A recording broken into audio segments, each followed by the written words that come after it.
कम से कम 5 धातु रूपों को और लिखना है 5 लकारों में, और उनको याद भी करना तथा अन्य धातु रूपों को भी अपनी स्मृति में याद करना है। वैसा ही धातु में वो पढ़ते रखोगे तो आपके रूप बनते चले जाएंगे, लेकिन इसका अभ्यास होना चाहिए। आपकी नोटबुक में मैं पुनः बता दूं, कम से कम 5 धातु रूपों को और लिखना है 5 लकारों में। आज लेते हैं नया प्रकरण, संधि प्रकरण। तो संधि है क्या? संधि का अपने आप ही अर्थ होता है जोड़ना, मिलाना। अब ये संधि, चूंकि भाषा में संधि का क्या काम है, तो भाषा बनती है वर्णों से, तो सीधे यहाँ शब्द का प्रयोग नहीं करेंगे, वर्णों का प्रयोग। यदि शब्द का प्रयोग कर दोगे तो क्या हो जाएगा, वो संधि की परिभाषा नहीं रह करके समास की तरफ चली जाएगी। इसलिए इसमें ये महत्वपूर्ण होता है, संधि में जो विकार, जो बदलाव, जो परिवर्तन होता है वो वर्णों, अक्षरों में होता है। ध्यान देंगे तो क्या है संधि? 2 वर्णों के परस्पर मिलने से उनमें जो विकार या परिवर्तन होता है उसे क्या कहते हैं? संधि कहते हैं।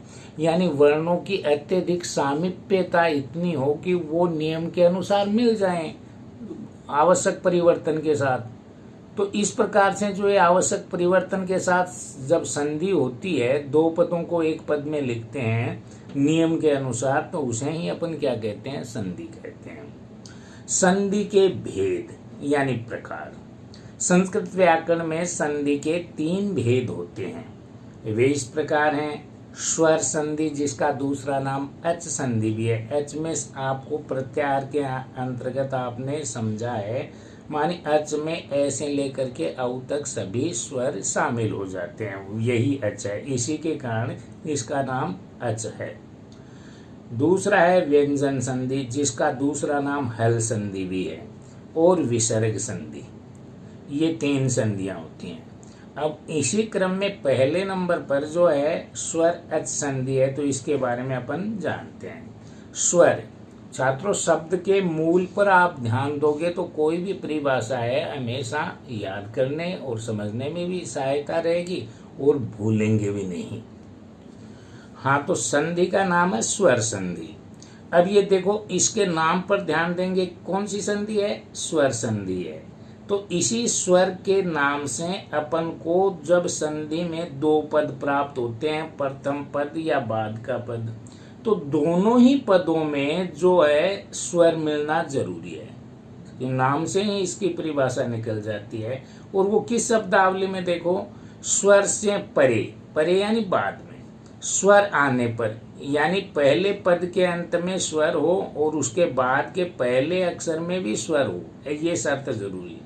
स्वर या स्वरों में जो विकार, ऐसी स्थिति में दोनों तरफ से जो स्वर मिलते हैं और उनमें निश्चित प्रक्रिया के अनुसार, निश्चित नियम के अनुसार जो परिवर्तन होता है, उसे ही क्या कहते हैं? स्वर संधि कहते हैं। जैसे एक उदाहरण है विद्यार्थी। यह विद्यार्थी, ये 2 पद बना, विद्या अलग है और अर्थी अलग है। जब यहाँ पर आ, विद्या, यह में किसका स्वर है? आ का। तो आ यहाँ पर भी क्या है? स्वर है। और आगे ए है, वो भी क्या है? स्वर है। तो ऐसी स्थिति में यहाँ जो परिवर्तन हो रहा है वो दीर्घ के रूप में हो रहा है। तो विद्या यानी द्विमात्रिक, विद्यार्थी एक समाविष्ट नया शब्द संधि का बन गया। इसी क्रम में आगे और देखेंगे स्वर संधि के भेद क्या हैं, ये जानेंगे। भेद यानी प्रकार। स्वर संधि के भेद। स्वर संधि प्रधानतः 7 प्रकार की होती है, यानी 7 मुख्यतः इसके भेद होते हैं, और वे इस प्रकार हैं: दीर्घ संधि, गुण संधि, वृद्धि संधि, यण संधि, अयादि संधि, पूर्व रूप संधि और पर रूप संधि। अब इन सभी भेदों को अलग अलग तरीके से अपन जानेंगे। तो सबसे पहले जो है स्वर संधि का भेद है दीर्घ संधि। मैं पुनः कहूंगा, यहाँ पर ध्यान देंगे, संधि कौन सी है? दीर्घ। दीर्घ यानी ह्रस्व यानी लघु छोटे स्वर से एक मात्रिक स्वर से जब निश्चित नियमों के अनुसार दीर्घ स्वर बन जाता है यानी द्विमात्रिक स्वर बन जाता है तो उसे क्या कहेंगे, दीर्घ संधि कहेंगे। तो वो निश्चित नियम क्या है ये देखेंगे। दीर्घ का अर्थ है बड़ा, गुरु या द्विमात्रिक। सूत्र क्या रहेगा इसके लिए, एक है सवर्णी दीर्घ है। एक इतने का क्या अर्थ है, इतने का ये अर्थ है ए आ ई ऊ और री। अब ये सवर्णे शब्द पद का क्या अर्थ है, सवर्णे यानी समानता से युक्त स्वर, एक जैसे स्वर। यानी पहले पद के अंत में यदि ए या आ रहा है तो दूसरे पद के अंत में भी ए या आ आना चाहिए।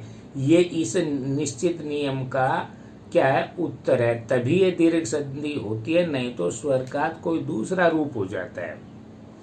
यदि एक पद में ई ह्रस्व या दीर्घ यानी एक मात्रिक या द्विमात्रिक आए तो दूसरे पद में भी ह्रस्व या दीर्घ कोई रूप तो हो सकता है, लेकिन होना चाहिए ई का। यही शर्त ऊ पर लागू है और यही शर्त री पर लागू है। तो देखेंगे तो इन स्वरों के आगे अक प्रत्याहार है। अक प्रत्याहार में ये वाले अक का इतने का अर्थ ये वाला ही है और कुछ नहीं है।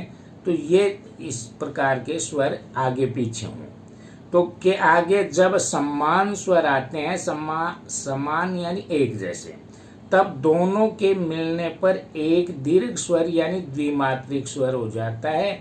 और ये जो ह्रस्व या दीर्घ ए ई ऊ री के बाद यदि ह्रस्व यानी एक मात्रिक, दीर्घ यानी द्विमात्रिक, किंतु समान ए ई ऊ री आते हैं, एक जैसे आते हैं, तो दोनों का मिलकर के एक दीर्घ स्वर हो जाता है और इसे दीर्घ संधि कहते हैं।